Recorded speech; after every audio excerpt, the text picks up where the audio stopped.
La guerre entre l'Irak et l'Iran, depuis qu'elle dure, je crois qu'elle n'avait jamais été vue, à mon avis, comme va vous le montrer Jean Bertolino et Tony Comiti.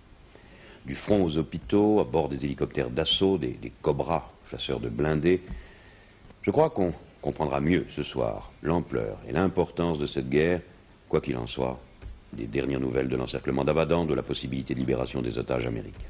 Et d'ailleurs, beaucoup de ces images n'ont jamais été vues, et certaines n'ont que quelques heures. La fermeture de l'espace aérien iranien, réservé pour l'heure aux avions de combat, permet de renouer un peu avec les grands chemins qu'empruntaient naguère nos illustres anciens. Voilà, nous sommes arrivés à proximité de Tabriz et il vient d'y avoir un bombardement. La raffinerie de pétrole qui se trouve maintenant derrière moi ici vient d'être bombardée. Et c'était une raffinerie extrêmement importante car depuis les bombardements d'Abadan, les Iraniens se servaient sur cette raffinerie et maintenant on peut dire qu'ils vont connaître une pénurie d'essence accentuée.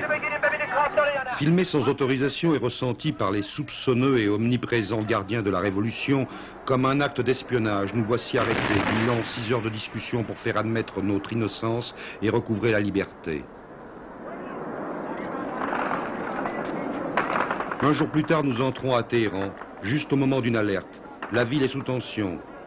Les milices islamiques tirent en l'air pour essayer de disperser la foule des badauds qui obstruent les voies de passage.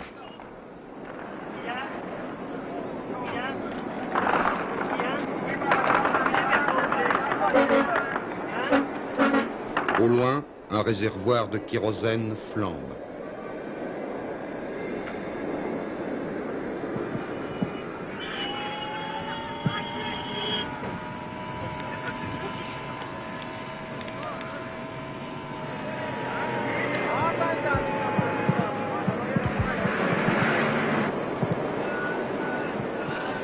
Le 10 octobre, un Hercule C-130 de l'armée de l'air nous conduit à Ahwaz, capitale du Khouzistan, en compagnie de médecins iraniens originaires de Meshed, volontaires pour le front.